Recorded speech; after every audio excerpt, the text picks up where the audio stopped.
Oduu gammachiisaa hordoftoota amantaa kiristaanaa hundaaf waldaan keenya waldaan boqonnaa isa waaqarraa idil addunyaa tajaajila keenya karaa YouTube jalqabu keenya yeroo isinitti nu gammachuu guddaatu nutti dhaga'ama.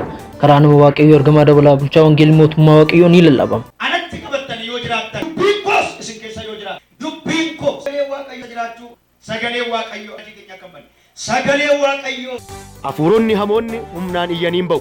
Shabarba sagadaa deemaa keessa gadhiisaa sagalee jalqabe sagalee addaan lama tuki addaan lama tuki addaan qas tokko qas lama lakkooftoon addaan lama lama sadii afur sirriit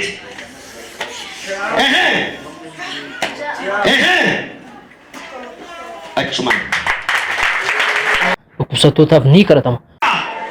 Barruu keerraa daqiiqaa kana yeroo kanaa kaasee maqaa goofticha gooftotaa Yesuus Kiristoos namicha Naazreetiin amma keessaa fuudhee gateera. Namoota hadii baay'aas beena lama gayyadii ajeekateera. Maqaa Kiristoos Yesuus namicha Naazreetiin keessaa fuudhee gateera. Waaqayyo waliin haa waaqeffannu jetti waldaan keenya waldaan boqonnaa isa waaqarraa idil addunyaa. Bakki argama keenya magaalaa Sulultaa utuu hin geenye naannoo Qimbirreetti argamna. Kottaa walii waaqayyoon haa waaqeffannu waldaa boqonnaa isa waaqarraa idil addunyaa.